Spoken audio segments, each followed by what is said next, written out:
어서 오세요. 오늘 영상에서는 이혼하자마자 전 남편이 애인을 태우고 해외여행을 가기 위해 전용기를 빌렸고 저는 즉시 그의 명의로 된 35개의 블랙카드를 정지시켜 비행기를 그 자리에 묶어버린 이야기를 들려드리겠습니다. 여러분, 인생에서 결혼은 많은 이들이 찾는 평화로운 안식처이며 사랑과 신뢰가 세월과 함께 쌓여가는 곳입니다. 하지만 그 가정이 거짓과 물질주의의 토대 위에 세워졌다면 어떻게 될까요? 충실함이 호화로운 쾌락으로 대체된다면요? 그리고 과거의 약속이 차가운 이혼 서류 한 장으로만 남게 된다면 어떨까요?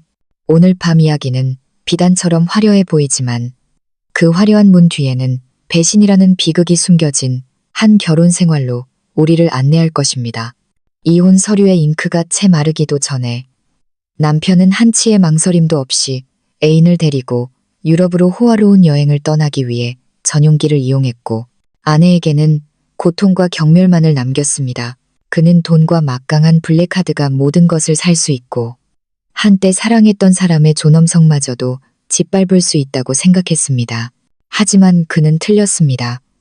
연약해 보였던 그 여성은 무너지지 않았습니다. 지혜와 결단력, 그리고 가족의 지원을 바탕으로 그녀는 놀라운 반격을 시작했고 남편이 가장 자랑스러워했던 것들을 바로 그를 파멸시키는 무기로 바꾸었습니다. 개인 공항에서 벌어진 소동은 탐욕과 거짓으로 세워진 제국의 붕괴의 시작에 불과했습니다.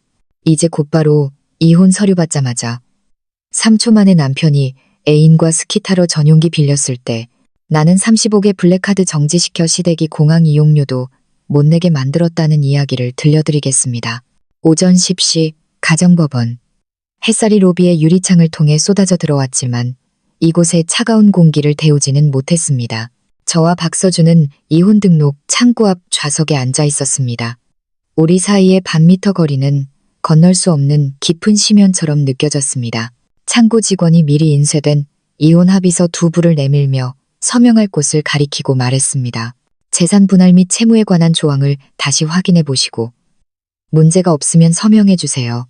저는 합의서를 내려다보았고 시선은 아내에게 귀속되는 공동재산 50억 원이라는 문구에 멈췄습니다.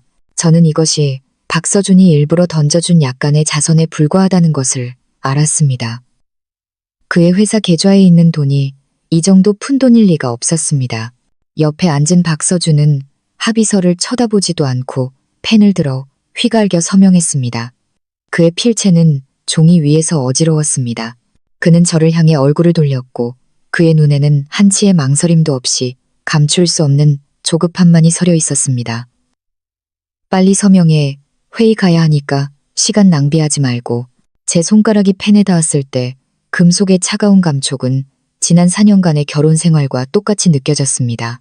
결혼 초 그는 저를 세상에서 가장 행복한 여자로 만들어주겠다고 약속했습니다.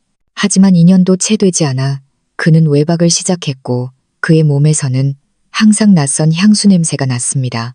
제가 따져 묻지 않은 것은 아니었지만 그는 번번이 바쁜 업무를 핑계로 댔습니다.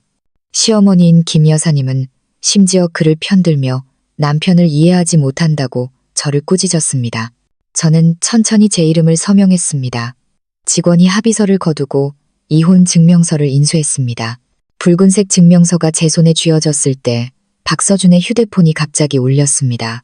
그는 화면을 흘깃 보더니 차가웠던 표정이 갑자기 부드러워졌습니다. 전화를 받는 그의 목소리는 물이 나올 정도로 달콤했습니다. 자기야, 잠깐만 기다려. 금방 갈게. 짐은 다 쌌어? 전화를 끊고 그는 이혼 서류를 주머니에 쑤셔 넣고 재킷을 집어든 채 곧장 문으로 향했습니다. 저를 지나치며 그는 얼음장처럼 차가운 한마디만 던졌습니다. 앞으로 연락하지 마. 우린 이제 아무 사이도 아니니까. 그는 뒤도 돌아보지 않고 서둘러 걸어갔습니다. 마치 1초라도 더 머무는 것이 시간 낭비인 것처럼. 저는 그 자리에 얼어붙은 채 손에 쥔 이혼 서류를 꽉 쥐었고 손가락 마디가 하얗게 질렸습니다. 바로 그때 로비문 쪽에서 다급한 발소리가 들려왔습니다. 김 여사님이 명품 가방을 들고 뛰어들어왔습니다. 그녀는 화려한 붉은색 원피스를 입고 붉은 립스틱을 짙게 발랐으며 몇 미터 떨어진 곳에서도 그녀의 목소리가 들렸습니다. 서준이 어디 갔어? 왜 먼저 갔지? 그녀는 저를 보자마자 눈을 부릅뜨고 제 앞으로 빠르게 다가와 제 코를 가리키며 욕을 퍼부었습니다. 이수연, 드디어 이혼했구나? 내가 말했지. 넌 우리 서준이한테 어울리지 않아. 애도 낳을 줄 모르는데 너 같은 걸 데리고 있어서 뭐 하겠어? 주변의 모든 사람들이 걸음을 멈추고 구경했습니다.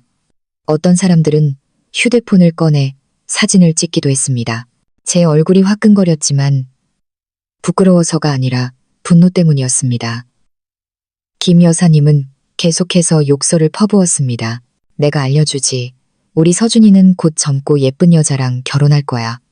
그 애는 너보다 100배는 더 순하고 애교도 많아. 그들은 곧 해외여행도 가고 신선처럼 살 거라고. 해외여행이라는 네 글자가 제 귀를 바늘처럼 찔렀습니다.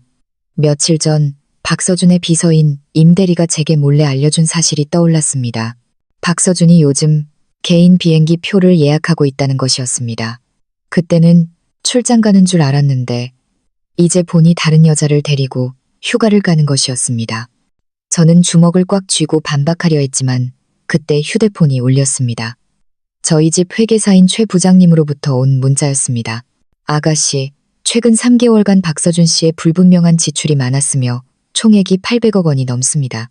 또한 회사 계좌에서 개인 계좌로 수천억 원을 이체했으며 재산을 빼돌리려는 의심이 드니 조심하셔야 합니다. 문자를 읽고 나니 제 마음속의 분노는 더욱 거세졌습니다. 박서준은 바람을 피웠을 뿐만 아니라 이혼할 때 제가 빈손으로 나가도록 재산을 빼돌리려 한 것이었습니다. 김 여사님은 옆에서 여전히 자랑을 늘어놓고 있었습니다. 이혼했다고 우리 서준이가 잘 못 살 것 같아? 알려주지. 우리 집은 돈이 넘쳐나서 앞으로는 더 잘 살기만 할 거야. 저는 심호흡을 하고 분노를 억누르며 김 여사님을 차갑게 쳐다보았습니다. 어머님, 속단하지 마세요. 누가 마지막에 웃게 될지는 아직 모르는 거니까요. 말을 마치고 저는 더 이상 그녀를 상대하지 않고 핸드백을 들고 문으로 나섰습니다. 김 여사님은 제 말에 잠시 멍해졌다가 정신을 차리고는 뒤에서 소리쳤습니다. 이 천한 것, 이혼하고도 감히 건방지게 굴어. 나중에 어떻게 사는지 두고 보자. 저는 뒤돌아보지 않고 굳건한 발걸음으로 가정법원을 나섰습니다. 밖의 햇살은 조금 눈이 부셨습니다. 저는 휴대폰을 꺼내 최 부장님께 답장을 보냈습니다. 박서준의 자금 흐름을 계속 조사하고 특히 개인 비행기와 해외여행에 대한 단서를 찾아달라고 했습니다. 소식이 있으면 바로 알려달라고요. 그러고 나서 아버지께 전화를 걸어 이혼 이야기와 박서준이 재산을 빼돌리려는 의심에 대해 간략하게 말씀드렸습니다. 아버지의 목소리는 매우 침착했습니다. 수연아, 당황하지 마라. 아빠가 이미 사람을 붙여 오랫동안 그 놈을 지켜보고 있었어. 우선 집으로 오너라. 우리가 대책을 논의해서 반드시 그 놈이 자신의 행동에 대한 대가를 치르게 해야 한다. 전화를 끊고 저는 택시를 잡아 집 주소를 말했습니다. 차가 가정법원을 떠나기 시작했습니다. 백미러를 통해 저는 여전히 문 앞에서 소란스럽게 욕을 하고 있는 김 여사님을 볼 수 있었습니다. 저는 차갑게 비웃었고 마음속에는 단 하나의 생각뿐이었습니다. 박서준, 김 여사, 두 사람은 이혼하면 내가 질 거라고 생각했나? 두고 봐. 내 것은 반드시 되찾을 것이고 당신들이 내게 빚진 것도 모두 갚게 될 테니까. 택시가 언덕 위 저택단지로 들어섰습니다. 철문이 서서히 열리자 아버지인 이 회장님과 어머니인 윤 여사님이 문 앞에서 기다리고 계시는 것이 보였습니다. 차가 멈추자마자 어머니가 서둘러 다가와 문을 열고 제 손을 잡으셨습니다. 어머니의 손바닥에서 전해오는 온기에 제 눈시울이 뜨거워졌습니다. 수연아, 돌아와서 다행이다. 슬퍼하지 마라. 엄마 아빠가 여기 있잖니. 거실로 들어서니 차 탁자 위에는 이미 따뜻한 제비집 수프 한 그릇과 함께 두꺼운 서류 뭉치가 놓여 있었습니다. 아버지가 서류 뭉치를 가리키며 말씀하셨습니다. 앉아라, 얘야. 최 부장이 방금 그 서준이란 놈의 재무보고서를 이리로 보냈다. 한번 보렴. 저는 소파에 앉아 맨 위에 보고서를 집어들었습니다. 볼수록 마음이 무거워졌습니다. 거기에는 지난 3개월 동안 박서준이 회사 계좌에서 수천억 원을 빼내어 5개의 다른 개인 계좌로 나누어 송금한 기록이 명확하게 적혀 있었습니다. 모두 낯선 사람들 명의의 계좌였습니다. 이 계좌들은 모두 박서준이 친척 명의를 빌려 개설한 것으로 재산은 이게 전문적으로 사용되었습니다. 아버지가 제게 은행 명세서 한 부를 건네주셨습니다. 이 5억 원 지출 내역을 보렴 명품 매장에서 아주 많은 옷과 고급 장신구를 구매한 것으로 되어 있구나. 수령이는 한유라. 아빠가 사람을 시켜 조사해봤는데 그 서준이란 놈 회사에 새로 들어온 직원이라고 하더구나. 그 둘은 오래전부터 수상했어. 어머니가 덧붙이셨습니다. 우리가 CCTV 영상도 확보했단다. 어머니는 태블릿 PC를 켜셨고 화면에는 몇 장의 사진이 나타났습니다. 박서준과 분홍색 재킷을 입은 젊은 여자가 팔짱을 끼고 개인 공항으로 들어가는 모습이었습니다. 여자는 꽃처럼 활짝 웃고 있었고 목에는 반짝이는 다이아몬드 목걸이를 하고 있었습니다. 다른 사진에서는 두 사람이 VIP 라운지에서 샴페인을 마시며 매우 다정한 모습을 보이고 있었습니다. 분홍색 재킷을 입은 여자가 바로 한유라였습니다. 그들의 모습을 보니 이번이 함께 가는 첫 여행이 아닌 것 같았습니다. 태블릿 PC를 쥔 제 손은 점점 더 힘이 들어갔고 손가락 마디가 하얗게 질렸습니다. 알고 보니 박서준은 오래전부터 한유라와 몰래 만나왔고 회사 돈으로 명품을 사주고 여행을 데려간 것이었습니다. 심지어 이혼할 때가 되자 모든 재산을 빼돌려 저를 한 푼도 없이 내쫓으려 했습니다.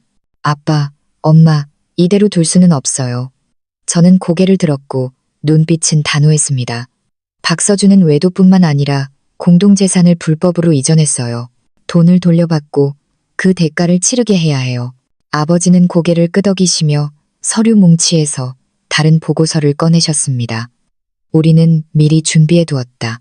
최 부장이 조사해보니 박서준에게는 등록되지 않은 블랙카드 35개가 있었어.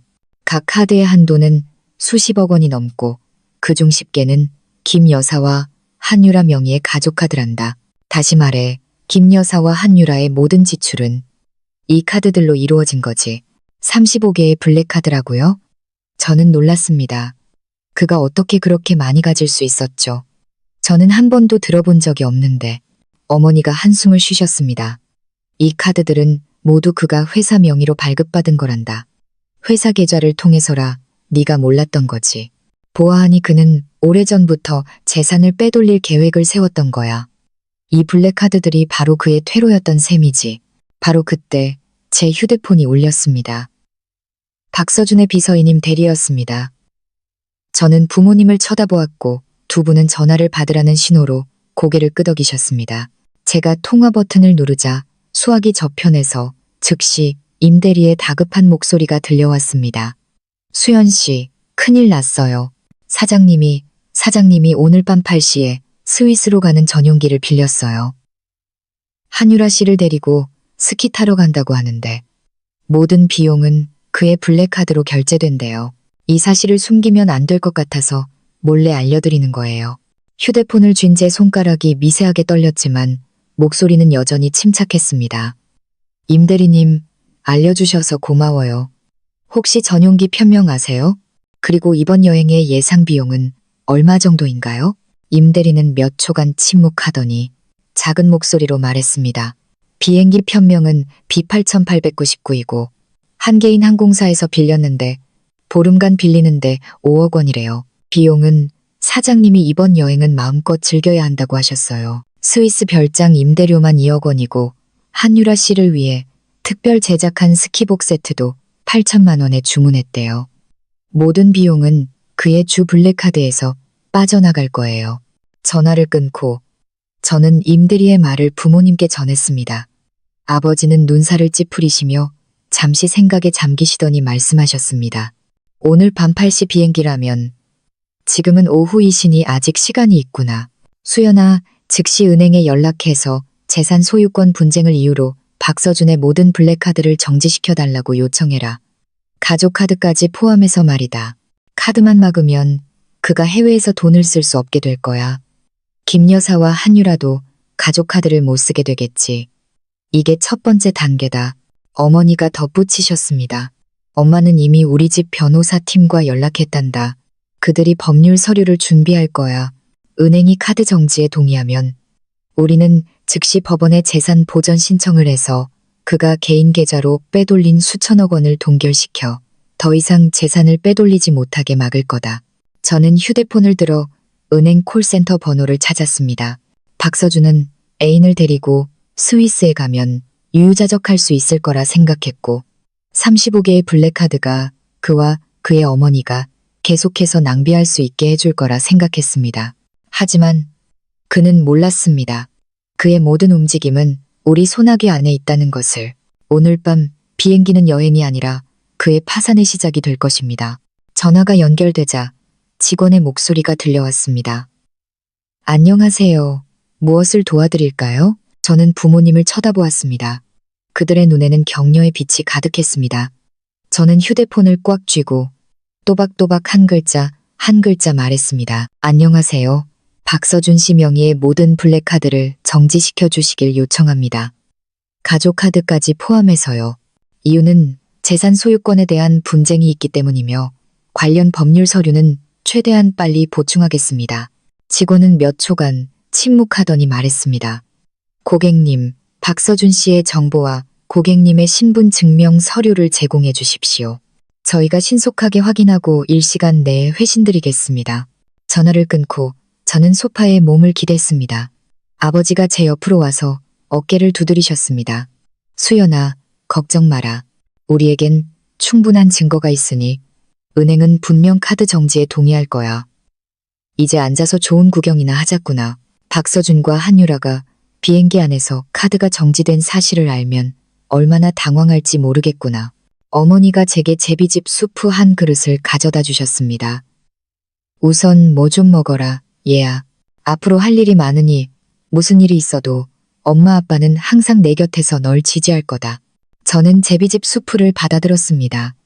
달콤하고 따뜻한 맛이 목을 타고 내려가면서 제 마음이 더 굳건해졌습니다. 앞으로 몇 시간이 중요한 대결이 될 것임을 알았습니다. 박서준은 애인을 데리고 해외에서 즐기려 했지만 저는 그가 이륙하기도 전에 재정 위기에 빠지게 만들 것입니다. 저는 그와 김 여사 그리고 한유라에게 구름 위에서 진흙탕으로 떨어지는 기분을 맛보게 해줄 것입니다. 전화를 끊은 후 저와 부모님은 간단히 식사를 하고 개인 공항으로 갈 준비를 했습니다. 아버지는 저희 집 경호원인 왕 실장님을 동행하게 하셨습니다. 왕 실장님은 전역 전 특수부대 출신으로 무술 실력뿐만 아니라 정찰에도 능했습니다. 그분이 함께 가면 제 안전을 보장할 수 있을 뿐만 아니라 중요한 증거를 촬영하는 데도 도움이 될 것입니다. 오후 4시 왕 실장님이 눈에 잘 띄지 않는 검은색 승용차를 운전하여 저를 교회에 있는 개인 공항으로 데려다 주셨습니다. 가는 길에 은행 직원이 다시 전화를 걸어왔습니다. 이수연 고객님, 확인 결과 고객님께서 제공하신 서류는 카드 정지 요건을 충족합니다. 박서준 씨 명의의 35개 블랙카드, 가족카드를 포함하여 모두 동결 처리되었습니다. 임시 정지 기간은 한 달이며 연장이 필요하시면 서류를 추가로 제출해 주시기 바랍니다. 저는 마음이 한결 가벼워져 서둘러 말했습니다. 감사합니다. 수고하셨습니다. 전화를 끊고 저는 왕 실장님께 카드가 정지되었다고 말했습니다. 이제 우리는 공항에 가서 박서준의 동태를 확인하고 그와 한유라의 사진을 찍어 나중에 소송을 제기할 증거로 삼아야 해요. 왕 실장님은 고개를 끄덕이며 속도를 높였습니다. 30분 후 우리는 개인 공항에 도착했습니다. 이곳은 일반 공항의 번잡함과는 달리 한산했습니다. 왕 실장님은 차를 구석진 곳에 주차하고 트렁크에서 회색 작업복 2벌과 야구모자 2개를 꺼냈습니다. 아가씨, 공항 직원으로 위장하면 안에 들어가기 쉬울 겁니다. 저와 왕 실장님은 옷을 갈아입고 모자를 쓴 채 진짜 직원 몇 명을 따라 고개를 숙이고 순조롭게 공항 안으로 들어갈 수 있었습니다. 대합실에 들어서자마자 저는 박서준과 한유라를 바로 발견했습니다. 그들은 VIP 구역 소파에 앉아 있었습니다. 한유라는 박서준의 품에 안겨 손에는 최신 명품 가방을 들고 자랑하고 있었습니다. 서준 씨, 이것 봐요. 이 가방 한정판이래요. 서준 씨 아니었으면 제가 어떻게 이걸 샀겠어요? 그녀는 애교를 부리며 가방을 박서준 앞에 내밀었습니다. 아, 우리가 빌린 전용기 비싸요? 저 개인 비행기는 처음 타봐요. 박서준은 한유라의 허리를 껴안고 의기양양하게 웃었습니다. 비싸긴 뭐가 비싸. 보름 빌리는데 5억 원밖에 안 해. 나한테는 별거 아니야. 스위스에 도착하면 8천만 원짜리 맞춤 스키복도 사줄게. 스키장에서 네가 가장 빛나게 해줄게. 와, 서준 씨 최고예요. 한유라는 흥분해서 박서준의 뺨에 입을 맞췄습니다. 그럼 이번 여행에서는 제가 돈 한 푼도 안 써도 되는 거죠? 박서준은 가슴을 치며 블랙카드 한 장을 꺼내 한유라 앞에서 흔들었습니다. 물론이지. 나한테 이 블랙카드가 있잖아. 비행기표, 호텔, 명품, 뭐든지 긁기만 하면 돼. 한도가 무제한이야. 사고 싶은 거 다 사. 저는 기둥 뒤에 숨어 휴대폰으로 그들의 대화를 녹음하고 동시에 박서준 손에 들린 블랙카드와 두 사람의 다정한 모습을 촬영했습니다. 옆에 서 있던 왕 실장님도 카메라로 활주로에 있는 전용기를 찍어 편명 B8899를 확인하고 있었습니다. 임 대리가 말한 그대로였습니다. 바로 그때 정장을 입은 공항 직원이 박서준 앞으로 다가와 공손하게 말했습니다. 박서준 고객님, 전용기가 준비되었습니다. 지금 탑승하시겠습니까? 그리고 여기 비용 청구서입니다. 확인 후 서명해 주시면 고객님의 블랙카드로 결제 처리하겠습니다. 박서준은 청구서를 받아 흘끗 본 후 서명하고 블랙카드를 직원에게 건넸습니다. 이 카드로 긁어줘. 실수하지 말고. 직원은 카드를 받아 고개를 끄덕였습니다. 네, 고객님, 안심하십시오. 바로 처리해드리겠습니다. 저는 직원이 블랙카드를 들고 떠나는 것을 보며 속으로 비웃었습니다. 저 카드는 이미 정지되었는데 잠시 후 결제가 안 되면 박서준이 어떤 반응을 보일지 궁금했습니다. 왕 실장님이 제 귀에 대고 작게 속삭였습니다. 아가씨, 증거는 충분히 확보했으니 이제 떠나는 게 좋겠습니다. 잠시 후 그들이 비행기에 타면 주목을 끌 수 있습니다. 저는 고개를 저었습니다. 조금만 더 기다려요. 카드가 정지된 걸 알았을 때 박서준의 반응을 보고 싶어요. 게다가 나중에 그들에게 더 큰 문제를 안겨주기 위해 비행기 주기료가 얼마인지 확인하고 싶어요. 왕 실장님은 고개를 끄덕이며 계속해서 기둥 뒤에 서서 주변을 경계했습니다. 잠시 후 정장을 입은 직원이 당황한 표정으로 허둥지둥 달려왔습니다. 박서준 고객님, 죄송합니다. 고객님의 블랙카드가 결제되지 않습니다. 시스템에서 이 카드가 동결되었다고 나옵니다. 다른 결제 수단을 이용해 주시겠습니까? 다른 결제 수단을. 박서준의 얼굴이 굳어지며 블랙카드를 확 낚아채 소리쳤습니다. 말도 안 돼. 이 카드가 왜 정지돼? 잘못 긁은 거 아니야? 다시 한번 해봐. 직원은 눈살을 찌푸리며 다시 시도했지만 결과는 마찬가지였습니다. 고객님, 정말 안 됩니다. 시스템에서 카드가 동결되었다고 나옵니다. 한유라의 표정도 변했습니다. 그녀는 박서준의 팔을 잡아 끌며 작게 물었습니다. 서준 씨, 무슨 일이에요? 카드가 왜 정지됐어요? 우리 스위스에 갈 수 있는 거죠? 박서준은 한유라를 쏘아보며 퉁명스럽게 쏘아붙였습니다. 시끄러워. 내가 어떻게 알아? 은행 시스템에 문제가 있나 보지. 전화해서 물어봐야겠어. 그는 휴대폰을 꺼내 은행 콜센터에 전화했지만 신호음만 계속 울리고 아무도 받지 않았습니다. 저는 박서준의 당황한 모습을 보며 속으로 통쾌했습니다. 왕 실장님이 다시 제 귀에 속삭였습니다. 아가씨, 이제 가야 합니다. 더 있다가는 발각될 수 있습니다. 저는 고개를 끄덕이고 왕 실장님과 함께 고개를 숙인 채 천천히 출구 쪽으로 걸어갔습니다. 문에 다다랐을 때 저는 비행기 주기료, 가격표를 보았습니다. 개인 비행기 주기료는 시간당 500만 원, 24시간 초과 시 하루 1억 원이었습니다. 저는 이 숫자를 기억하고 왕 실장님과 함께 공항을 나와 차를 타고 떠났습니다. 개인 공항을 떠나는 차 안에서 저는 휴대폰을 꺼내 사진과 녹음 파일을 저희 가족 변호사에게 보내고 동시에 아버지께 전화를 걸었습니다. 아빠, 카드가 정지됐어요. 박서준이 공항에서 카드 결제가 안 돼서 엄청 당황하고 있어요. 그리고 비행기 주기료가 하루에 1억 원인 것도 봤어요. 우리가 이 요금을 더 내게 할 방법을 생각해 볼 수 있을 것 같아요. 아버지는 전화기 너머로 웃으셨습니다. 잘했다, 수연아. 주기료 문제는 아빠가 변호사에게 공항 측과 연락하게 해서 재산 분쟁을 이유로 박서준의 비행기를 임시 억류하고 돈을 더 내게 만들라고 할게. 이제 너랑 왕 실장님은 집으로 오너라. 다음 단계를 논의하자.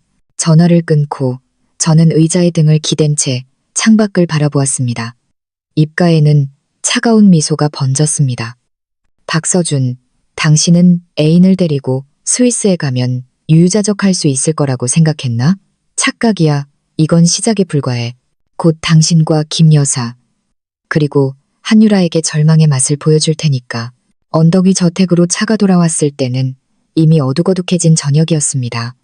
거실 문을 열자 아버지가 변호사 팀과 함께 소파에서 논의 중이셨습니다. 차 탁자 위에는 각종 법률 서류가 어지럽게 널려 있었습니다. 어머니는 주방에서 바쁘게 움직이고 계셨고 구수한 국 냄새가 났습니다. 제가 돌아온 것을 보시고 아버지가 즉시 일어나셨습니다. 수연아, 왔구나. 공항 쪽은 어땠니? 저는 공항에서 있었던 모든 일을 자세히 이야기했습니다. 카드 결제에 실패했을 때의 박서준의 당황한 모습, 한유라의 불안감, 그리고 비행기 주기료까지. 팀의 왕 변호사님이 이야기를 듣고 안경을 고쳤으며 말씀하셨습니다. 이수연 씨, 카드 정지에 성공한 것은 첫걸음입니다. 다음으로 박서준이 카드를 다시 사용하지 못하게 하고 동시에 비행기 주기료 문제로 그를 더 큰 곤경에 빠뜨려야 합니다. 제가 개인 공항관리실에 연락하여 박서준이 공동재산을 횡령한 혐의가 있고 비행기 사용 비용이 이 자금에서 나왔을 가능성이 있다는 이유로 비행기 임시 억류를 요청했습니다. 관리실에서 동의했고 이제 비행기는 이륙할 수 없으며 체류 비용을 지불해야 합니다. 정말 잘 됐네요. 제 눈이 빛났습니다. 그럼 하루에 1억 원씩 계속 길어지면 돈은 더 많아지겠네요. 그때가 되면 그는 분명 돈을 낼 수 없을 거예요. 왕 변호사님은 고개를 끄덕였습니다. 그뿐만이 아닙니다. 우리는 박서준의 가족도 곤경에 빠뜨려야 합니다. 이수연 씨 말로는 박서준이 김 여사님을 위해 가족 카드를 만들었다고 하셨죠. 지금 그 카드도 정지되었을 겁니다. 김 여사님은 아직 모르실 테니 한번 연락해서 박서준이 해외에서 여전히 평소처럼 돈을 쓰고 있다는 거짓 정보를 흘려 반응을 떠보고 동시에 그녀의 카드가 정말 정지되었는지 확인해 볼 수 있습니다. 저는 이것이 좋은 생각이라고 생각하고 즉시 휴대폰을 꺼내 김 여사님의 번호를 찾았습니다. 시어머니라는 신분 때문에 3년 동안 저장해둔 이 번호로 전화를 거니 아이러니하게 느껴졌습니다. 몇 번의 신호음 끝에 전화가 연결되었습니다. 김 여사님의 거만한 목소리가 들려왔습니다. 이수연, 네가 감히 나한테 전화를 다 해? 우리 서준이가 잘 사는 것 같으니 배가 아프니? 저는 일부러 감탄하는 듯한 목소리를 냈습니다. 어머님, 서준 씨가 여자친구분이랑 스키 타러 스위스에 가셨다고 전용기까지 빌리셨다기에 축하 전화드렸어요. 전에는 서준 씨 카드에 문제가 있는 줄 알았는데 제가 괜한 생각을 했나 봐요. 김 여사님은 예상대로 미끼를 물고 의기양양하게 웃었습니다. 축하는 필요 없다. 우리 서준이는 원래 돈이 많아. 전용기 빌리는 게 뭐 대수라고. 돌아올 때 나한테 새 명품 가방도 사준다고 전화까지 했다니까. 아, 그런데 오늘 백화점에 새 옷 사러 갔는데 내 카드가 안 긁히더라. 가게 기계가 고장 났나 봐. 서준이 돌아오면 새 카드로 바꿔달라고 해야지. 그녀가 카드가 안 긁혔다고 말하는 것을 듣고 저는 가족 카드가 정지되었다는 것을 확신했습니다. 저는 웃음을 참으며 계속해서 걱정하는 척했습니다. 어머, 어머님 카드도 안 긁히셨어요? 저는 서준 씨 카드만 문제 있는 줄 알았어요. 하지만 걱정 마세요. 서준 씨는 해외에 있으니 다른 카드가 있을 거예요. 돌아오면 괜찮을 거예요. 아, 그런데 서준 씨 지금 비행기 안에 있나요? 곧 이륙하나요? 김 여사님은 머뭇거리며 목소리에 약간의 불확실함이 묻어났습니다. 나도 잘 몰라. 방금 나한테 전화해서 카드가 안 긁힌다고. 공항에 와서 주기료 좀 대신 내달라고 하더라. 자기 카드도 가져오라고 했어. 혹시 자기 카드가 안 되면 내 카드를 쓰라고. 그래서 지금 가려고 준비하는데 네가 전화한 거야. 제 마음이 들떴습니다. 알고 보니 박서준이 김 여사님에게 돈을 내려가라고 한 것이었습니다. 공교롭게도 그녀의 카드도 정지되었으니 잠시 후 모자 둘 다 돈을 못 내면 분명 재미있는 구경거리가 생길 것이었습니다. 저는 일부러 놀란 척했습니다. 아, 서준 씨가 어머님께 돈 내러 가시라고 했어요? 그 비용이 꽤 비쌀 텐데. 돈은 충분히 가져가셨어요? 김 여사님은 경멸하듯 말했습니다. 비싸긴 뭐가 비싸. 고작 주기료 좀 내는 걸 우리 집이 못 낼까봐? 내 블랙카드 가져갔어. 긁기만 하면 돼. 너나 쓸데없는 걱정하지 마. 말을 마치고 그녀는 조급하게 전화를 끊었습니다. 저는 아버지와 왕 변호사님께 대화 내용을 전했습니다. 아버지는 무릎을 치며 웃으셨습니다. 정말 하늘이 돕는구나. 박서준이 자기 엄마한테 돈 내러 가라고 했는데 그 여자 카드도 정지되었으니 잠시 후 모자 둘 다 돈을 못 내면 공항에서 난리를 피우겠지. 왕 변호사님도 웃으며 말씀하셨습니다. 이것은 좋은 기회입니다. 이수연 씨께서 공항에 가셔서 그들이 소란을 피우는 장면을 촬영해 두시면 나중에 박서준을 고소할 때 그가 공동 재산을 고의로 낭비했다는 증거가 될 겁니다. 또한 제가 그가 빼돌린 수천억 원의 행방을 조사 의뢰했는데 곧 결과가 나올 겁니다.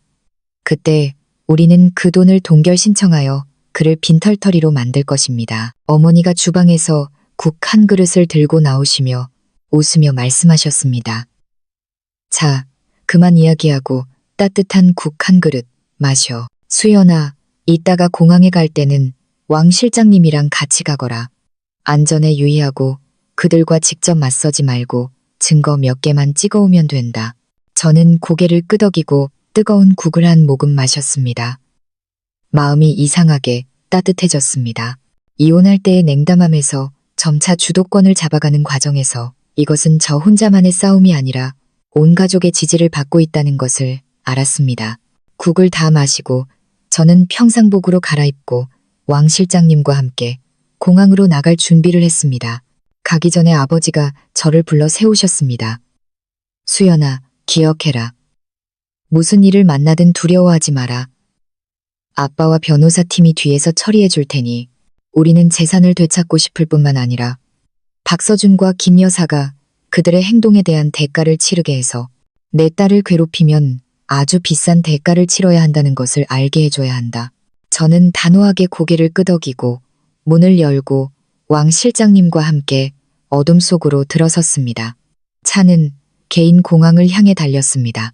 가로등 불빛이 밝은 눈처럼 반짝이며 곧 펼쳐질 좋은 구경을 지켜보고 있었습니다. 저는 창밖을 바라보며 입가에 차가운 미소를 지었습니다. 김 여사, 박서준, 당신들의 연극은 이제 막 시작되었을 뿐이야. 개인 공항 주차장에 차가 들어서자 밤바람이 쌀쌀했습니다. 저와 왕 실장님은 차에서 내려 일부러 로비의 옆문으로 돌아가 유리문 틈으로 안을 들여다보았습니다.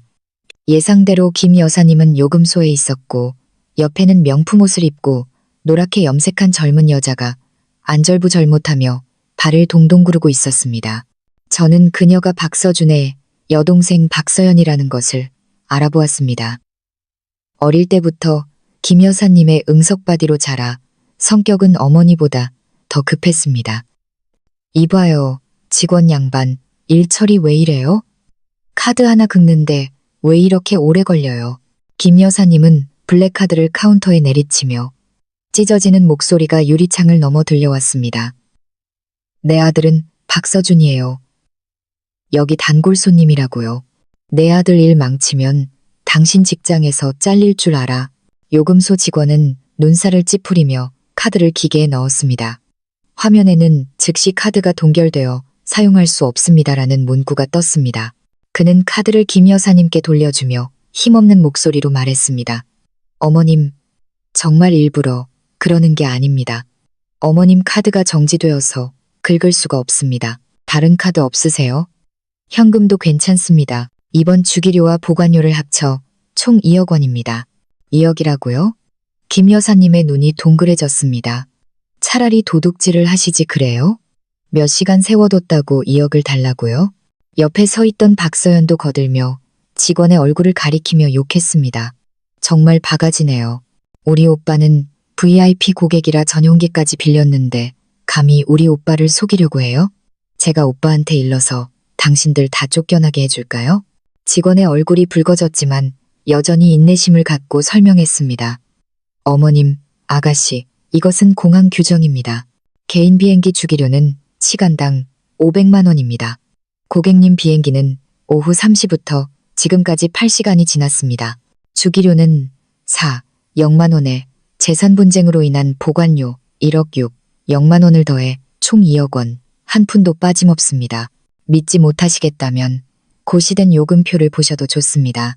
김 여사님은 직원의 손가락 방향을 따라 보았고 얼굴색이 붉은색에서 흰색으로 다시 흰색에서 파란색으로 변했습니다. 그녀는 떨리는 손으로 가방에서 여러 장의 은행카드를 꺼내 직원에게 한 장씩 건넸습니다. 입으로는 중얼거렸습니다. 말도 안 돼.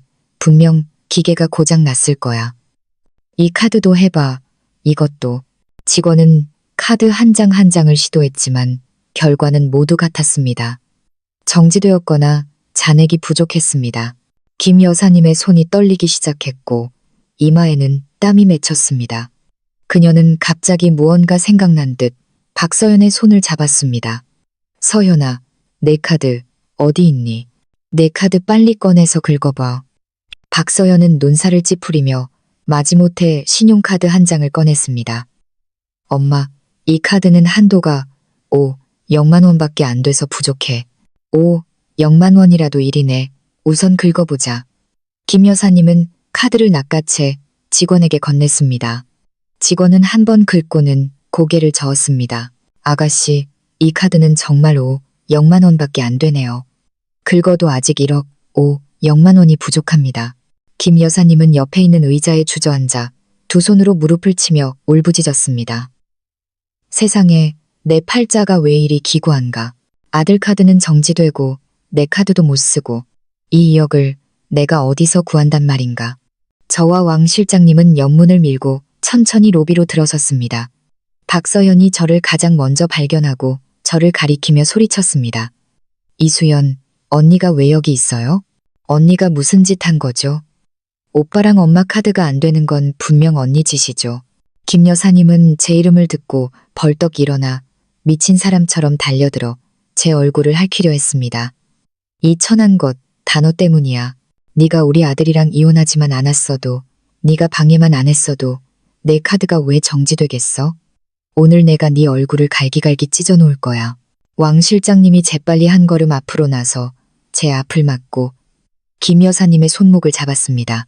그녀는 발버둥 쳤지만 소용없었고 입으로 욕설을 퍼부을 수밖에 없었습니다. 저는 왕 실장님을 돌아 김 여사님 앞으로 다가가 땅에 떨어진 블랙카드를 주워 휴지로 먼지를 닦으며 일부러 물었습니다. 어머님, 이 블랙카드 엄청 대단한 거 아니었어요? 전에는 이 카드로 뭐든지 다 살 수 있다고 하셨잖아요. 그런데 지금은 2억 원 주기료도 못 내시네요? 아니면 서준 씨가 어머님을 속였나요? 이게 무제한 한도 블랙카드가 아닌가요? 박서연이 달려들어 저를 밀치려 했지만 왕 실장님께 저지당했습니다. 그녀는 화가 나서 발을 동동 굴렀습니다. 언니가 여기서 비꼬지 마세요. 우리 오빠는 절대 엄마를 속이지 않아요. 분명 언니가 무슨 짓을 한 거예요. 이 악독한 여자, 제가 무슨 짓을 했다고요? 저는 차갑게 웃으며 휴대폰을 꺼내 아까 찍었던 사진들을 열었습니다. 박서준과 한유라가 라운지에서 다정하게 있는 모습, 그리고 박서준이 블랙카드를 들고 자랑하는 장면까지 두 분이 직접 보세요. 당신 오빠는 공항에서 애인이랑 애정행각 벌이고 이 카드로 명품 사주겠다고 큰소리쳤어요. 그는 당신들 생각은 한 번이라도 했을까요? 지금 카드가 정지되니까 당신들한테 2억 원 주기료를 내라고 하고 당신들은 또 순진하게 오고 정말 불쌍하네요. 김 여사님과 박서연은 사진을 보고 얼굴색이 점점 더 굳어졌습니다. 김 여사님은 갑자기 바람 빠진 풍선처럼 땅에 주저앉아 입으로는 중얼거렸습니다. 말도 안 돼. 우리 서준이는 그런 애가 아니야. 분명 무슨 사정이 있을 거야. 박서현은 믿지 않으려는지 제 휴대폰을 빼앗아 사진을 지우려 했습니다. 하지만 허둥지둥 마구 누르다가 지우기는커녕 실수로 모든 사진을 가족 카톡방에 보내버렸습니다. 그녀는 휴대폰 화면을 보고 얼굴이 하얗게 질렸고 휴대폰은 땅에 떨어져 산산조각이 났습니다. 다들 가족 카톡방 좀 봐요. 서준이 형이랑 그 여자 사진이 올라왔어요. 로비에 있던 누군가가 작게 말했습니다.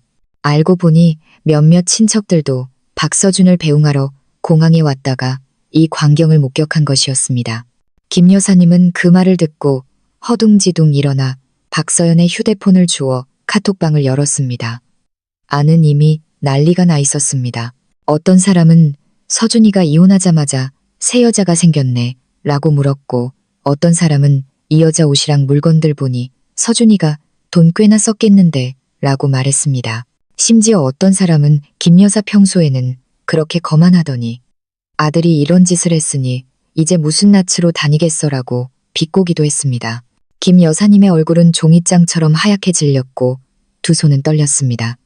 갑자기 눈앞이 캄캄해지더니 그대로 기절했습니다. 박서현은 겁에 질려 울음을 터뜨리며 제게 소리쳤습니다. 다 언니 때문이에요. 우리 엄마한테 무슨 일 생기면 가만두지 않을 거예요. 요금소 직원은 상황을 보고 서둘러 구급차를 불렀습니다. 저는 눈앞에 혼란스러운 광경을 보며 입가에 차가운 미소를 지었습니다. 이건 시작에 불과해. 박서준, 김 여사, 그리고 박서연이 내게 빚진 것들 하나하나 전부 되찾을 거야. 왕 실장님이 제 귀에 대고 작게 속삭였습니다. 아가씨, 이제 가야 합니다. 잠시 후 구급차가 오면 사람이 많아져서 복잡해지고 문제가 생길 수 있습니다. 저는 고개를 끄덕이고 왕 실장님과 함께 문으로 나섰습니다. 박서연을 지나칠 때 그녀는 여전히 울면서 저를 욕하고 있었지만 저는 전혀 신경 쓰지 않았습니다. 자기 오빠가 재산을 빼돌리고 애인을 부양하는 것도 모르는 멍청한 사람에게 시간을 낭비할 가치가 없었습니다. 공항 로비를 나서자 밤바람이 얼굴을 스쳤습니다. 저는 심호흡을 하고 휴대폰을 꺼내 아버지께 모든 일을 보고했습니다. 아버지는 전화기 너머로 웃으셨습니다. 잘했다, 수연아. 이번에 김 여사랑 그 딸내미는 죽이려 걱정할 정신도 없겠구나. 우리는 그냥 공항에 비행기를 계속 묶어두고 요금이 점점 더 많아지게 하자. 박서준이 돌아올 때쯤이면 갚고 싶어도 갚을 수 없게 될 거야. 전화를 끊고 저와 왕 실장님은 차에 올랐습니다. 차가 공항을 떠나면서 백미러를 통해 구급차가 들어오는 것을 보았습니다. 마음속에는 한치의 동정심도 없었습니다. 김 여사님이 오늘날 이렇게 된 것은 모두 그녀가 박서준을 방임했기 때문이니 누구를 탓할 수도 없었습니다. 저는 창밖으로 스쳐 지나가는 가로등 불빛을 보며 마음속에는 단 하나의 생각뿐이었습니다. 박서준, 당신은 지금 스위스에서 즐겁게 스키를 타고 있겠지? 당신 어머니는 공항에서 기절했고 여동생은 울고 있어. 당신 비행기는 억류되었고 카드도 정지되었어. 당신은 알고 있나? 당신이 즐긴다고 생각했던 그 여행은 사실 당신의 막다른 길이었다는 것을. 개인 공항 주차장을 막 벗어났을 때 제 휴대폰이 울렸습니다. 공항 관리실 직원이었습니다. 이수연 씨, 박서준 씨 전용기에 있던 한유라라는 아가씨가 비행기에서 내리겠다고 고집을 부리며 지금 주기장에서 소란을 피우고 있습니다. 저희가 사람을 보내 질서를 유지해야 할까요? 저와 왕 실장님은 서로를 쳐다보았습니다. 두 사람의 눈에는 놀라움이 서려 있었습니다. 한유라가 비행기에서 얌전히 있지 않고 내려와서 소란을 피우다니. 보아하니 그녀도 박서준의 카드가 정지된 것을 알고 호화로운 스키 여행이 물거품이 될까봐 조급해진 모양이었습니다. 저는 즉시 직원에게 말했습니다. 우선 그 아가씨를 진정시켜 주시고 공항시설을 파손하지 않도록 해주세요. 제가 바로 가겠습니다. 전화를 끊고 저는 왕 실장님께 차를 돌리라고 했습니다. 한유라가 비행기에서 내려 소란을 피우는 것은 그녀의 행동을 기록하여 박서준이 애인을 부양하고 공동재산을 낭비했다는 증거로 삼을 좋은 기회였습니다. 차는 신속하게 주차장으로 돌아왔습니다. 우리는 연문을 통해 곧장 주기장으로 향했습니다. 멀리서부터 한유라가 전용기 옆에 서 있는 것이 보였습니다. 아까 입었던 분홍색 재킷을 그대로 입고 있었고 머리는 헝클어져 있었습니다. 그녀는 공항 직원의 얼굴을 가리키며 욕을 하고 있었습니다. 왜 비행기를 묶어두고 이륙을 안 시키는 거야? 나 스위스에 스키 타러 가야 한다고. 박서준 씨가 돈 다 냈는데 왜 못 가게 하는 거야? 몇몇 보안 요원들이 그녀를 진정시키려 했지만 한유라는 듣지 않고 한 명을 밀치기까지 했습니다. 내 몸에 손대지 마. 내가 말하는데 박서준 씨는 대단한 사람이라 당신들이 감당 못해. 빨리 나 보내줘. 저는 걸음을 늦추고 몰래 휴대폰의 녹음 기능을 켠 채 사람들 틈 밖에서 상황을 지켜보았습니다. 한유라는 한참을 욕했지만 아무도 신경 쓰지 않자 갑자기 저를 발견하고 눈이 충혈된 채 저를 향해 달려들어 제 얼굴을 가리켰습니다. 이수연, 분명 당신 짓이지. 당신이 서준 씨 카드 정지시키고 공항에 비행기 묶어두라고 한 거 맞지? 이 천한 것 남편 간수도 못하면서 남들 편하게 두지도 않네. 마침 로비에서 나오던 박서연이 이 광경을 보고 달려와 거들었습니다. 바로 저 여자예요. 우리 엄마가 저 여자 때문에 기절했어요. 그런데도 감히 여기까지 와서 소란을 피워요? 저는 차갑게 한유라를 쳐다보며 아무 말도 하지 않았습니다. 그녀는 제가 침묵하는 것을 보고 제가 졌다고 생각했는지 더욱 기세등등해졌습니다. 내가 말하는데 박서준은 날 사랑해. 그는 더 이상 당신을 좋아하지 않아. 그는 나를 스위스에 데려가서 명품을 사주겠다고 약속했어. 모든 게 현실이 될 테니 당신은 방해할 생각 마. 현실이 된다고? 저는 마침내 입을 열었습니다.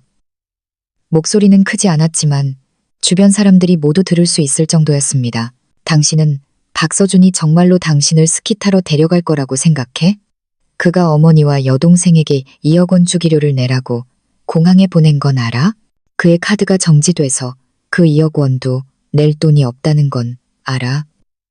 당신은 그가 당신을 사랑한다고 생각해? 사실 그는 당신을 그저 과시용 물건으로 여길 뿐이야. 지금 그는 자기 앞가림도 못하는데 당신을 신경 쓸 겨를이 있겠어? 한유라의 안색이 즉시 변했습니다. 그녀는 눈살을 찌푸리며 제 말을 믿지 못하는 듯 했습니다. 거짓말 마. 서준 씨는 그런 사람 아니야. 그는 분명 날 구하러 올 거야. 그녀는 휴대폰을 꺼내 박서준에게 전화했지만 신호음만 계속 울리고 아무도 받지 않았습니다. 바로 그때 제 휴대폰이 울렸습니다. 화면에는 박서준이라는 이름이 떠 있었습니다. 저는 한유라를 흘끗 보고 일부러 스피커폰을 켰습니다. 박서준의 분노에 찬 목소리가 울려 퍼졌습니다. 이수연, 네가 내 카드 정지시켰지? 네가 공항에 내 비행기 묶어두라고 했지? 당장 카드 풀고 비행기 풀어주라고 해. 그렇지 않으면 내 집안 회사 파산시켜버릴 테니까.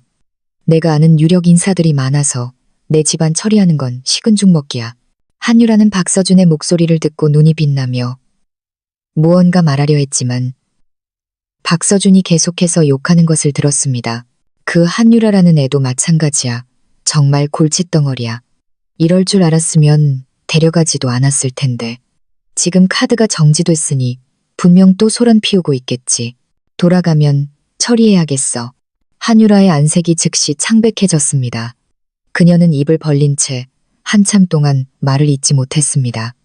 휴대폰이 손에서 미끄러져 땅에 떨어져 산산조각이 났습니다. 박서연도 멍해졌습니다. 그녀는 자기 오빠가 한유라에 대해 그렇게 말할 줄은, 그리고 저를 위협할 줄은 상상도 못했습니다. 저는 휴대폰을 들고 차갑게 말했습니다. 박서준, 위협하면 내가 카드 정지를 풀어줄 거라고 생각해. 착각이야.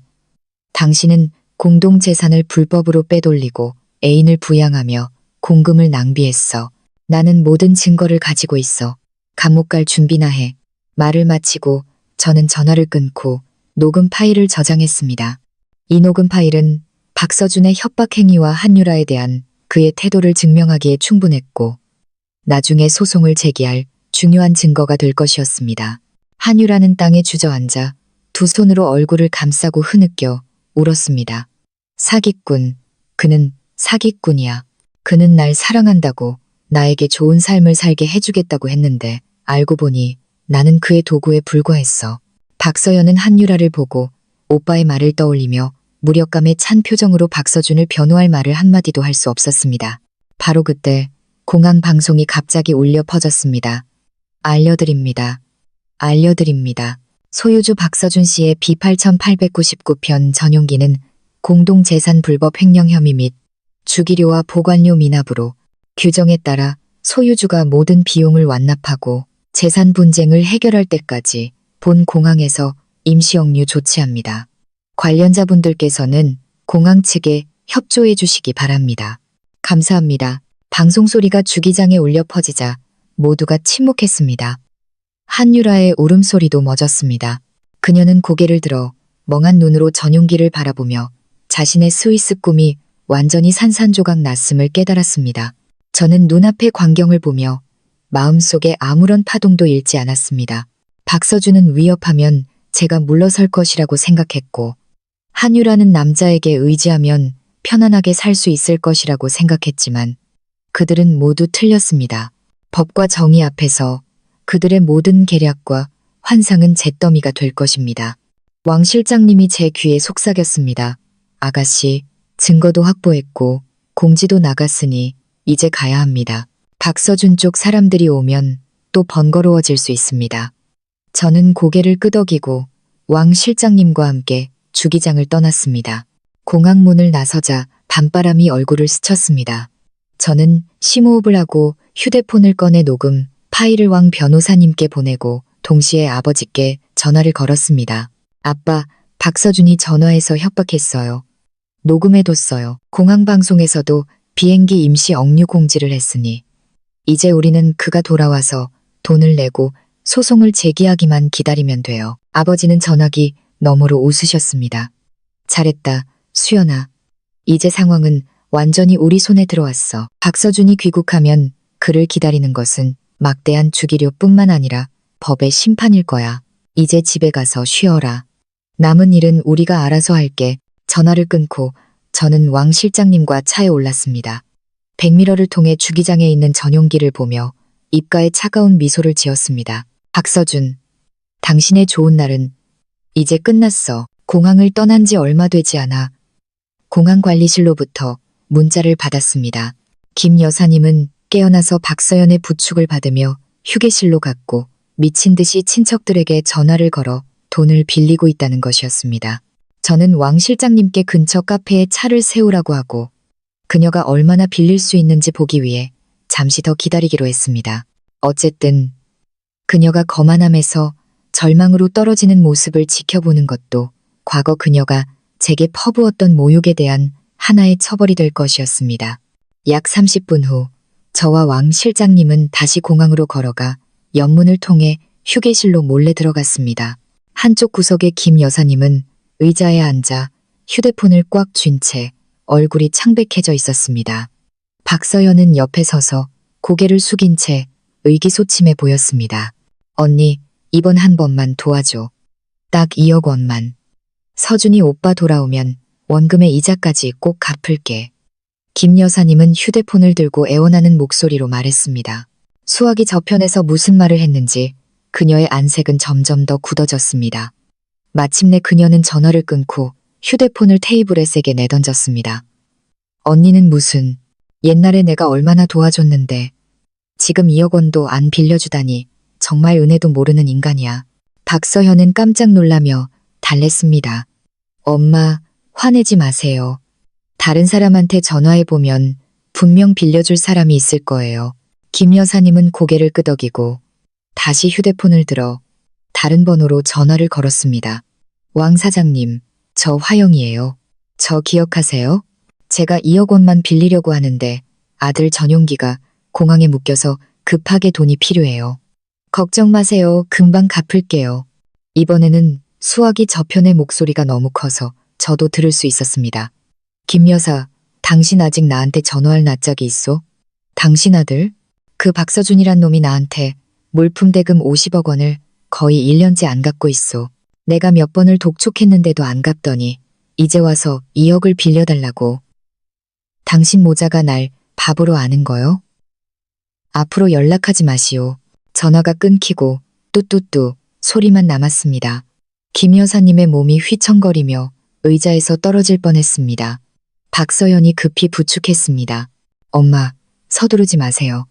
이 아저씨한테 전화해보면 아빠랑 친했으니까 분명 도와줄 거예요. 김 여사님은 지푸라기라도 잡는 심정으로 다시 이 아저씨에게 전화를 걸었습니다. 하지만 결과는 마찬가지였습니다. 이 아저씨는 예전에 박서준에게 소가 투자했다가 100억 원을 손해봐서 이제는 그들에게 돈을 빌려줄 수 없다고 했습니다. 다음 30분 동안 김 여사님은 10여 통의 전화를 걸었습니다. 어떤 전화는 받지 않았고 어떤 전화는 돈을 빌려달라는 말을 듣자마자 바로 끊었습니다. 어떤 사람은 심지어 그녀에게 자식 교육을 잘못 시켜 박서준 같은 사기꾼을 키워냈다고 면전에서 욕을 하기도 했습니다. 김 여사님의 희망은 그렇게 꺾였습니다. 마침내 그녀는 의자에 앉아 두 손으로 얼굴을 감싸고 흐느껴 울었습니다. 왜 아무도 날 도와주지 않는 거야? 내가 뭘 잘못했다고? 박서연도 울음을 터뜨리며 친구에게 전화를 걸었습니다. 민지야, 나 돈 좀 빌리려고. 2억 원인데 급하게 필요해. 어떻게 좀 도와줄 수 없을까? 수학이 저편은 잠시 침묵하더니 말했습니다. 서연아, 안 도와주려는 게 아니라 너희 오빠 블랙카드도 정지됐다며. 너희 집 사정 나도 아는데 내가 빌려줬다가 너희가 못 갚으면 나 부모님한테 뭐라고 말해. 미안해. 정말 못 도와주겠다. 전화를 끊고 박서연은 더 이상 참지 못하고 땅에 주저앉아 울었습니다. 엄마, 돈 못 빌리면 이제 어떡해요?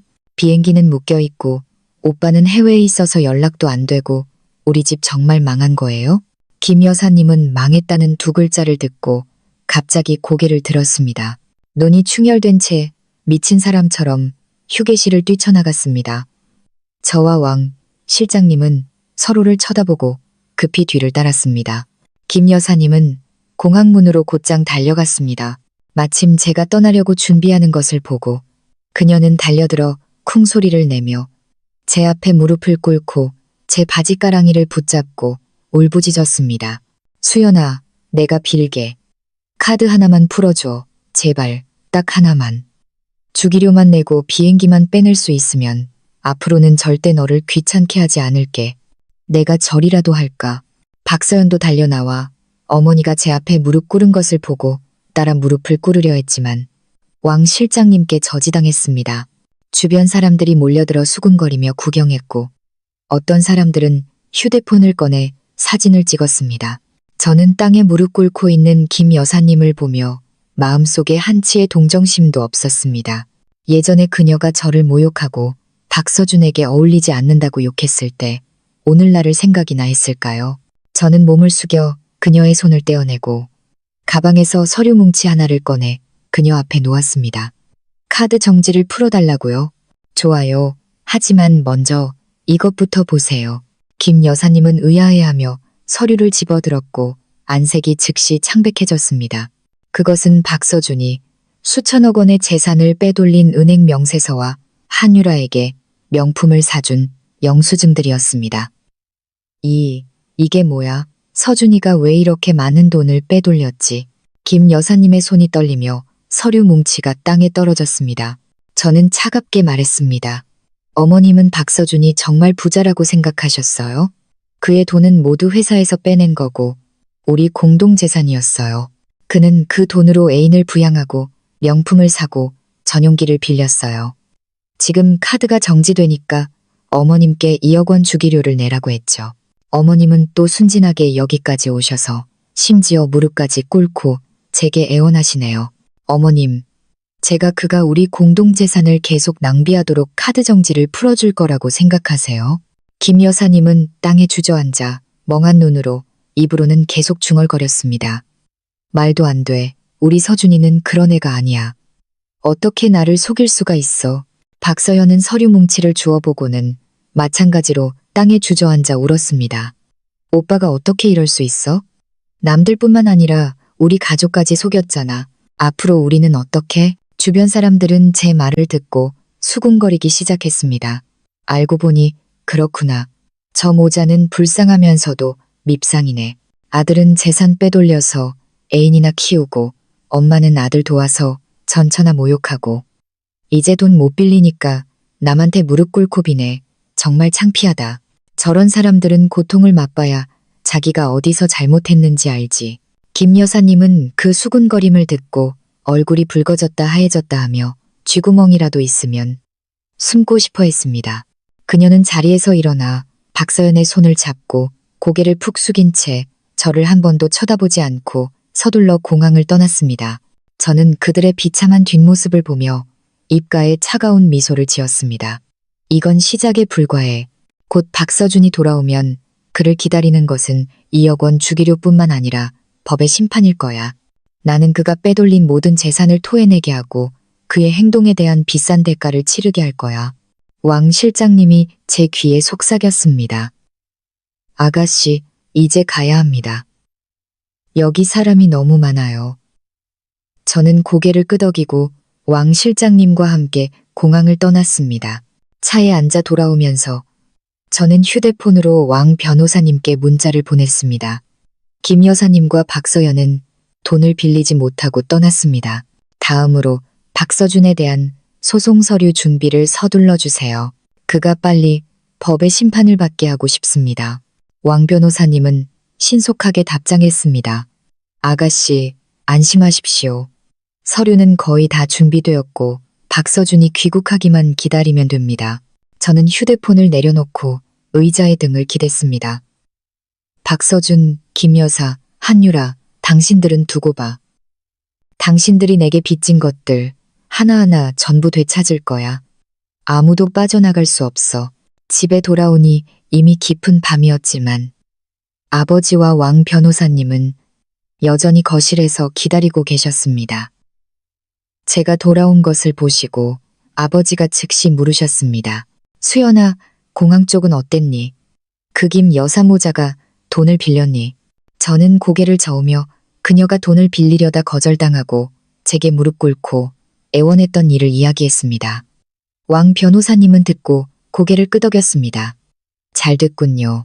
그들이 돈을 빌리지 못하면 요금을 낼 수 없고 비행기는 계속 억류되어 주기료는 점점 더 늘어날 겁니다. 박서준이 돌아올 때쯤이면 갚고 싶어도 갚지 못할 겁니다. 이야기를 나누는 도중에 갑자기 제 휴대폰이 울렸습니다. 공항관리실 직원이었습니다. 이수연 씨, 은행 직원들과 박서준 씨의 거래처 사람들이 박서준 씨를 찾아 빚을 독촉하러 공항에 왔습니다. 한번 와보셔야 할 것 같습니다. 저와 아버지는 서로를 쳐다보았습니다. 두 사람의 눈에는 기쁨의 빛이 서려 있었습니다. 정말 졸릴 때 베개가 나타난 격이었습니다. 박서준의 채권자들이 스스로 찾아온 것이었습니다. 이번에는 그가 날개가 돋아도 빠져나가기 어려울 것이었습니다. 저는 즉시 직원에게 말했습니다. 바로 가겠습니다. 우선 그분들을 진정시켜 주시고 공항 시설을 손상시키지 않도록 해주세요. 전화를 끊고 저와 왕 실장님은 다시 한번 차를 몰고 공항으로 향했습니다. 왕 변호사님도 현장에서 법률 지원을 하기 위해 함께 갔습니다. 차가 공항에 도착했을 때 이미 비행기 주기장 주변에는 많은 사람들이 둘러싸고 있었습니다. 가까이 가보니 정장을 입은 몇몇 은행 직원들이 서류를 들고 김 여사님과 이야기하고 있었습니다. 김 여사님은 가운데 서서 얼굴이 창백해져 있었고 손발을 어쩔 줄 몰라 했습니다. 옆에는 키 큰 남자 몇 명이 있었는데 그중 검은 정장을 입은 한 명은 공항 책임자와 이야기하고 있었습니다. 박서준의 거래처 사람인 듯 했습니다. 김 여사님, 이것은 박서준 씨 명의의 35개 블랙카드 채무 명세서입니다. 총액이 8억 원에 달합니다. 조속히 박서준 씨에게 상환을 독촉해 주십시오. 그렇지 않으면 저희는 소송을 제기하고 그의 모든 재산을 압류 신청할 것입니다. 은행의 왕 지점장이 서류 뭉치를 김 여사님께 건네며 엄숙한 목소리로 말했습니다. 또한 저희가 조사한 바로는 박서준 씨 명의의 집과 차는 모두 다른 채권자들에게 담보로 잡혀 있습니다. 현재 그는 집행할 재산이 없습니다. 빚을 갚지 않으면 저희는 법원에 그를 신용불량자 명단에 올려달라고 요청할 것입니다. 김 여사님은 그 말을 듣고 땅에 주저앉아 두 손으로 바닥을 치며 울부짖었습니다. 저는 몰라요. 아무것도 몰라요. 이 카드들은 모두 서준이가 쓴 거고 빚도 그가 갚아야죠. 왜 저를 찾으세요? 박서연은 옆에 서서 흐느껴 울었지만 아무 말도 하지 못했습니다. 바로 그때 검은 정장을 입은 남자가 다가왔습니다. 그는 박서준의 거래처 파트너인 유 사장이었습니다. 유 사장은 김 여사님을 흘끗 보고 공항 책임자에게 말했습니다. 선생님, 박서준이 우리 회사에 물품 대금 300억 원을 빚졌는데 지금 그의 카드는 정지되고 사람은 연락이 두절되었습니다. 저희는 그가 도주할 의도가 있다고 의심합니다. 이 전용기는 그가 빌린 것으로 자금 출처가 불분명하여 저희 채무와 관련이 있을 것으로 의심됩니다. 저희는 이제 공식적으로 이 비행기를 임시 압류하여 채무의 일부를 변제받고자 하니 협조해 주시기 바랍니다. 공항 책임자는 눈살을 찌푸리며 약간 난처해 있습니다. 유 사장님, 이 비행기는 현재 주기료 미납으로 임시 억류 중입니다. 임시 압류를 신청하시려면 법률 서류가 필요하고 법원의 승인을 받아야 합니다. 저희는 모든 법률 서류를 준비했습니다. 왕 변호사님이 나서서 책임자에게 서류 뭉치를 건넸습니다. 선생님, 저는 박서준 씨의 전처인 이수연 씨의 변호사입니다. 박서준 씨는 공동재산을 불법으로 횡령했습니다. 이 전용기를 빌린 돈은 그 횡령한 재산에서 나온 것입니다. 이수연 씨는 법원에 재산 보전 신청을 했고 법원은 이 비행기의 임시 억류를 승인했습니다. 이제 박서준 씨의 채권자인 유 사장님께서도 비행기 임시 압류를 신청하셨습니다. 비행기가 이동되는 것을 막기 위해 법에 따라 협조해 주실 수 있습니다. 책임자는 서류를 훑어보고 유 사장님과 왕 변호사님을 보더니 고개를 끄덕였습니다. 법원의 승인 서류가 있으니 협조하겠습니다. 지금부터 이 전용기는 공식적으로 임시 압류됩니다. 모든 채무 문제가 해결될 때까지 누구도 임의로 이동시킬 수 없습니다. 유 사장님은 그 말을 듣고 안도의 한숨을 내쉬며 저와 왕 변호사님께 말했습니다. 두 분의 도움에 감사드립니다. 두 분께서 제때 임시 압류를 신청하지 않으셨다면 이 비행기는 박서준이 빼돌렸을지도 모릅니다. 그때가 되면 저희 물품 대금은 정말 어디서 받아야 할지 막막했을 겁니다. 저는 웃으며 말했습니다. 유 사장님, 천만에요. 저희는 그저 저희의 합법적인 권리를 보호하고 있을 뿐입니다. 박서준이 사장님께 물품 대금을 빚졌으니 법에 따라 되찾으셔야죠.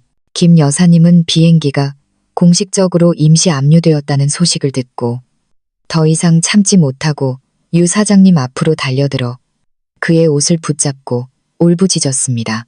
비행기를 묶어두시면 안 돼요. 이건 서준이가 빌린 거라고요. 비행기를 묶어두면 그가 돌아와서 어떡하라고요? 제발 저희를 용서해 주세요. 저희는 정말 돈이 없어요.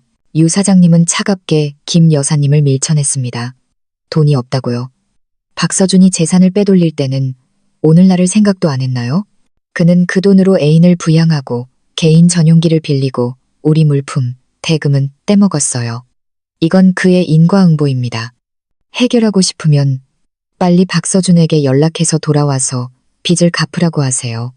그렇지 않으면 이 비행기는 조만간 경매에 넘겨져 빚을 갚는 데 쓰일 겁니다. 김 여사님은 땅에 주저앉아 더 이상 아무 말도 하지 못했습니다.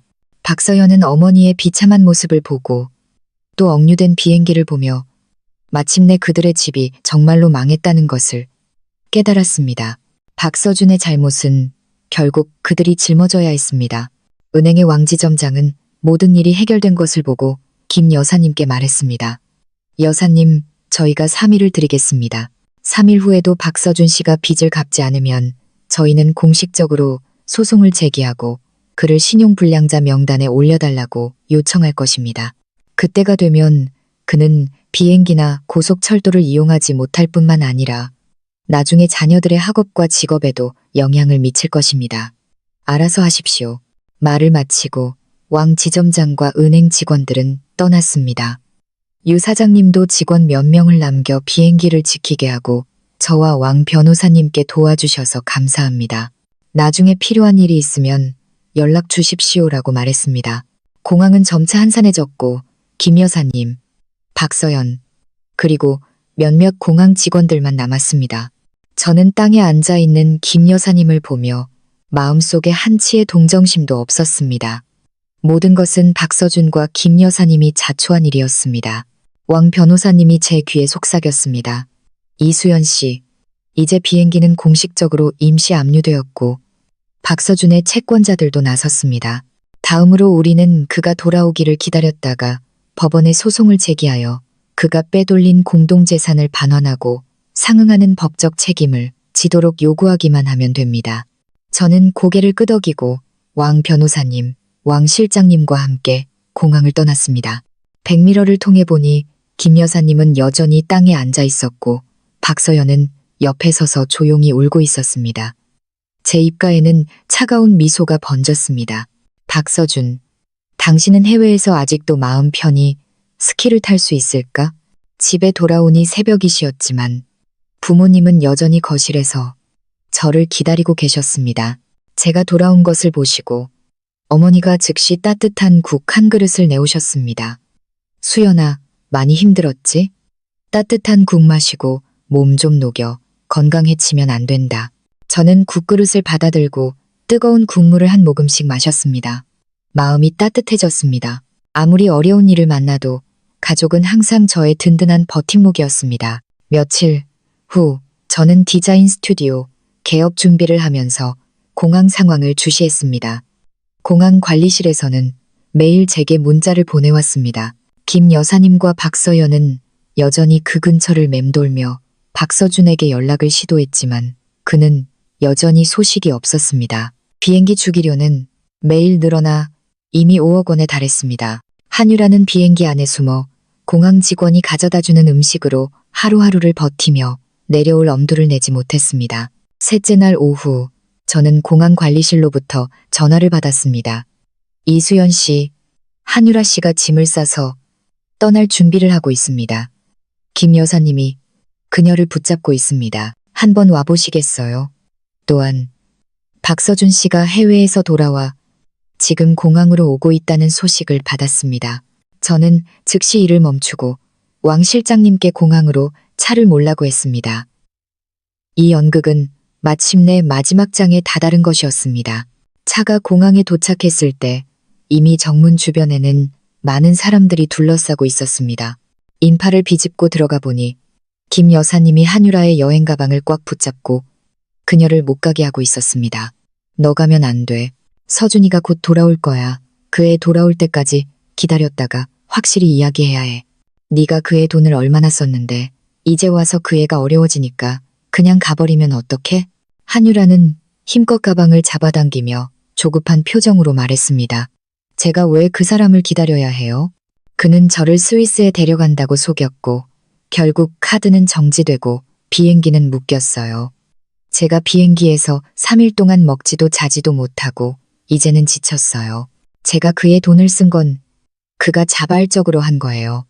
지금 그가 어려워진 게 저랑 무슨 상관이에요? 빨리 놔요. 박서연은 옆에 서서 말리려 했지만 두 사람 모두 화가 나 있어서 아무도 듣지 않았습니다.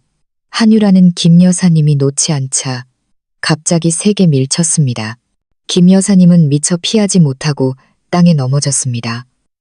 한유라는 이 기회를 틈타 여행 가방을 끌고 인파를 빠져나와 택시를 잡아타고 신속하게 사라졌습니다. 김 여사님은 땅에 앉아 한유라가 떠난 방향을 보며 흐느껴 울었습니다.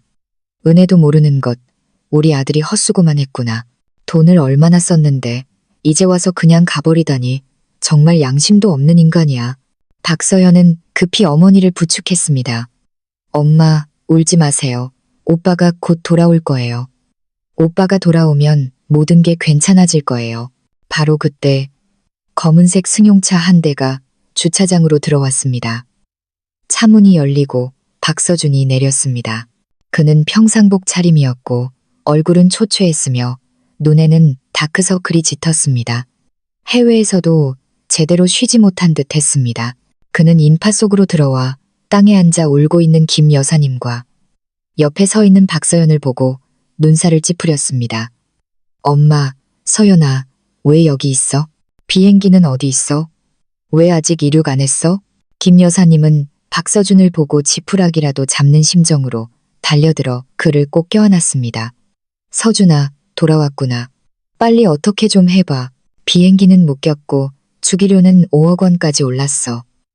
은행이랑 유 사장님도 빚 독촉하러 왔고 한유라도 가버렸어.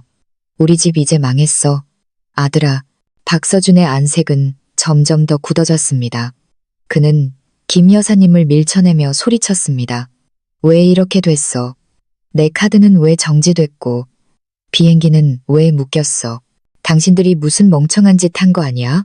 박서연은 떨리는 목소리로 작게 말했습니다. 오빠, 우리가 한 게 아니야. 이수연이야. 그 여자가 오빠 카드를 정지시키고 비행기도 억류 신청했어. 오빠 전화통화도 녹음해서 소송 준비하고 있대. 박서준의 시선이 즉시 인파를 훑었고 마침내 제게 멈췄습니다. 그는 달려들어 제 멱살을 잡았고 눈에는 핏발이 섰습니다. 이수연, 너였어. 모든 게 너 때문이야.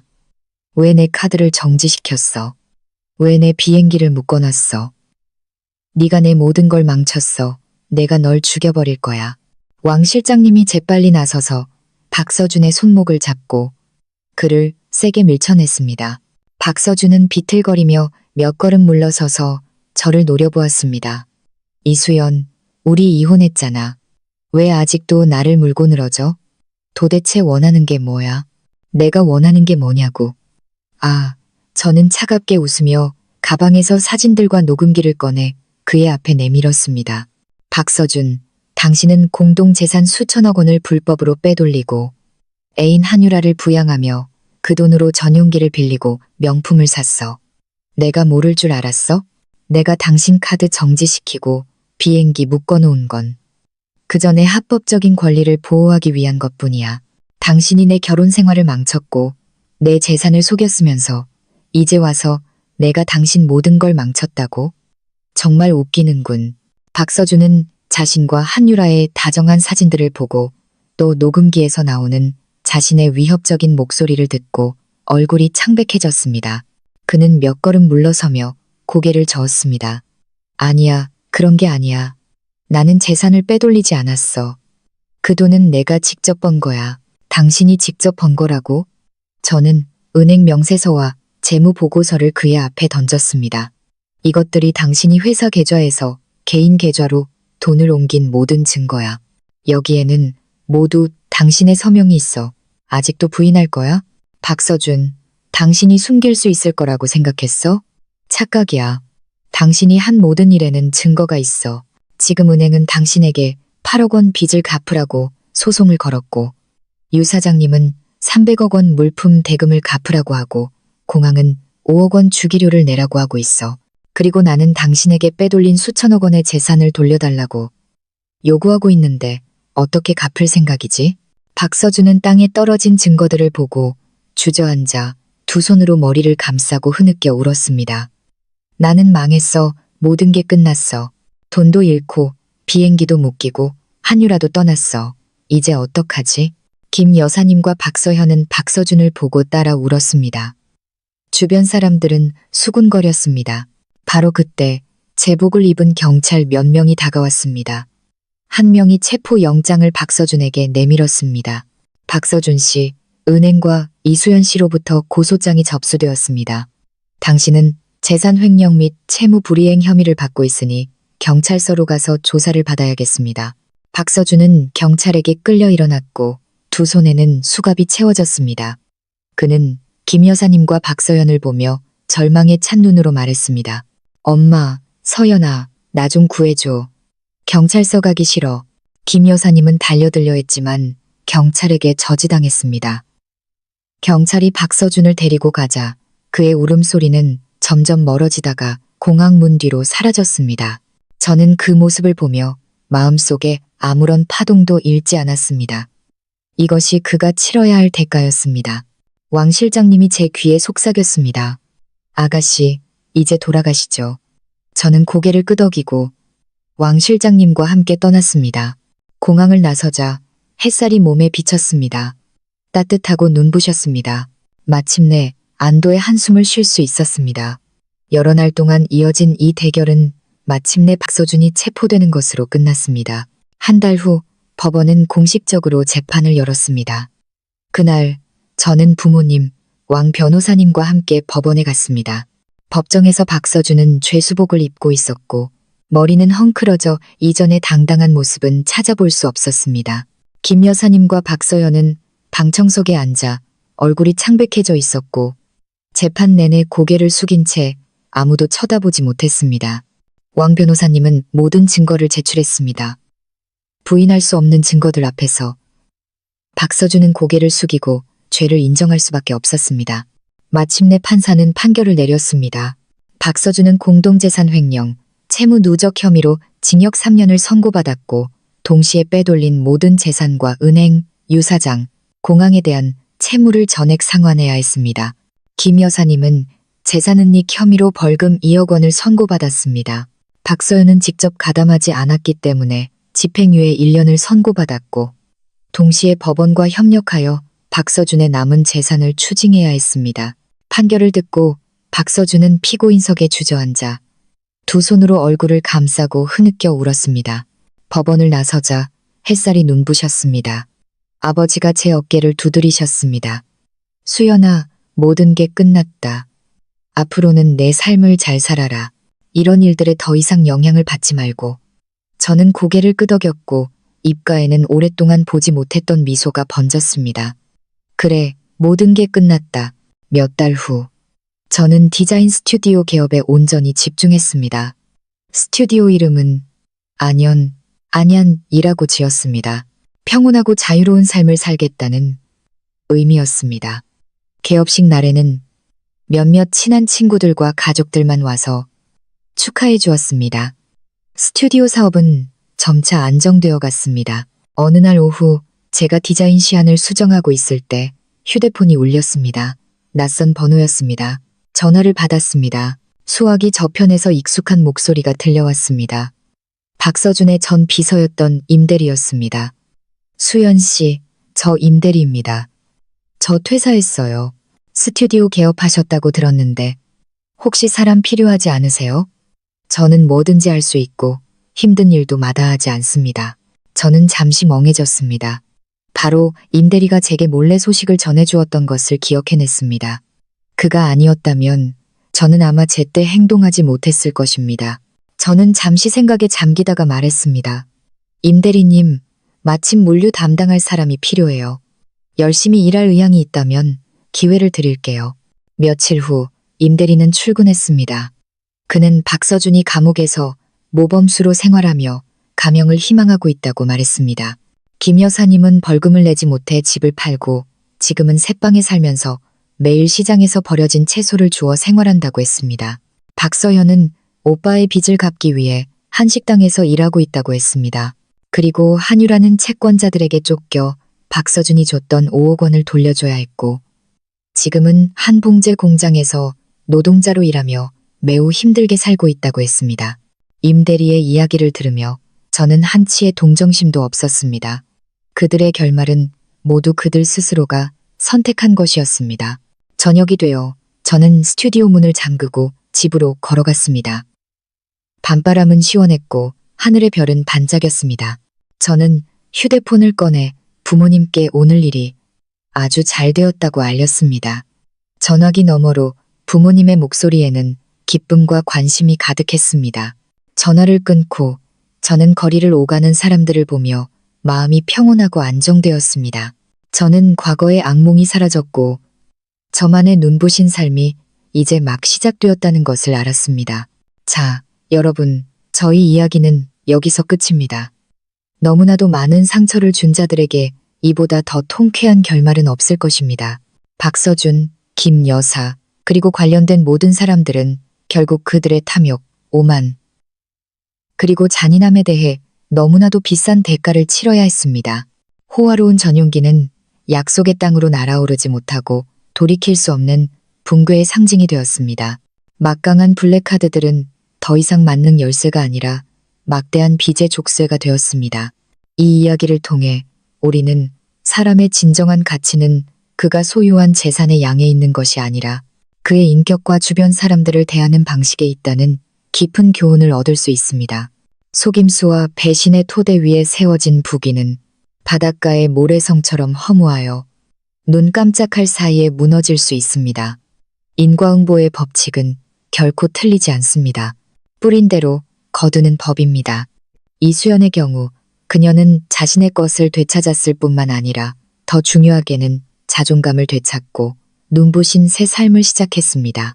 그녀는 여성이 어떤 상황에 처하든 강하게 일어서서 자신을 보호하고 인생을 다시 세울 수 있음을 증명했습니다. 나쁜 결혼 생활의 끝은 종착점이 아니라 더 나은 새 장을 열 수 있는 기회입니다. 우리가 우리 자신으로 살고 존중받고 사랑받을 수 있는 곳. 시청해주신 여러분께 감사드립니다.